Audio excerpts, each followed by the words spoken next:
Well, for more on the Regional Comprehensive Economic Partnership, or RCEP, I'm joined by Khee Giap from Singapore.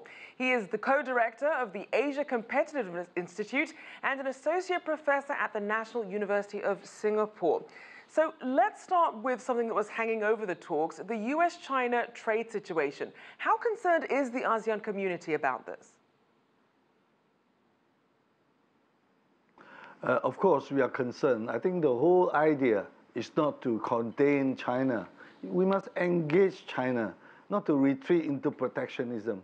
That is why ASEAN as an economic entity, we are engaging China constructively. We want to have a comprehensive economic partnership, not just with China, but with Asia, within Asia, with Japan, India, Australia, and New Zealand.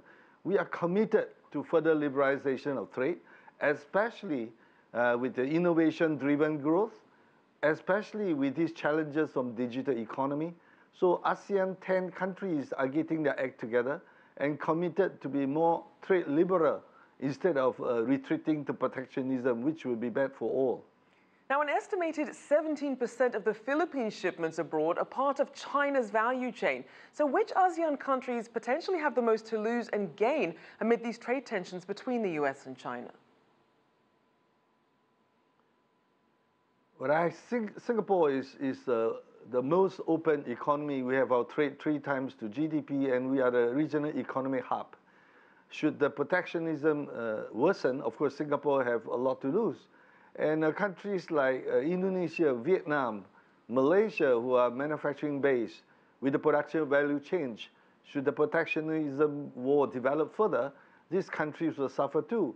And Philippines just picked up with strong domestic growth, with infrastructure help from China, is also going to lose if China have to concentrate in engaging US in this protectionist war.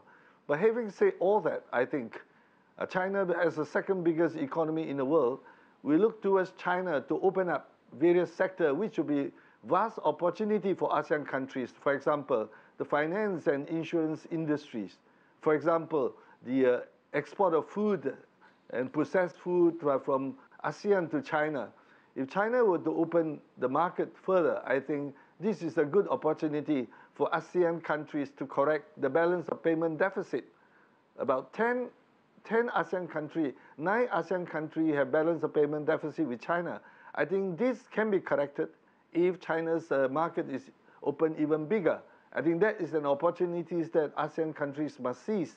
And therefore, we are constructively engaging China, not to contain China or withdraw into protectionism, as what the US did. So then what do we know about China's intention when it comes to the Regional Comprehensive Economic Partnership, or RCEP? How do you see that benefiting the region as a whole? Of course, the biggest development bottleneck for ASEAN countries is the infrastructure, which are lagging much behind. And why infrastructure is not moving forward? Because of the financing bottleneck. And that is why Asia Infrastructure Investment Bank is too good to be true, and they will, together with the World Bank Group, help to develop the infrastructure to resolve the bottleneck. And the Belt and Road Initiative is one example where many ASEAN countries can take advantage of the excess capacity in China, plus a surplus capital which can be invested more into the infrastructure bonds to help to finance the infrastructure development in Asia.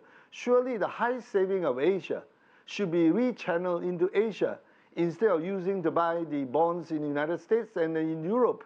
Why is that we have to recycle the saving one round where we could put it directly into the World Bank Group or into the AIIB to finance the infrastructure investment in Asia and in ASEAN in particular? And in that sense, Chinese banks can play a very important role in helping to get the infrastructure development going for ASEAN countries. And just quickly, we did see the CPTPP moving forward despite US criticism and withdrawal from it. So how likely are we to see RCEP finalized this year, given the uncertainty around US-China trade ties? Well, I think the fact that there are uncertainties between US and China on the trade, and the more ASEAN must get the RCEP moving quickly, because we can't wait for the US. And therefore, I think this pressure of trade war between China and US has made ASEAN country even more committed and more united to push forward for further trade liberalization, as you see in the pledge by the recent ASEAN meetings of 10 head of state. All right, thank you so much. We'll have to leave it there. Our thanks to Khee Giap, their co-director of the Asia Competitiveness Institute.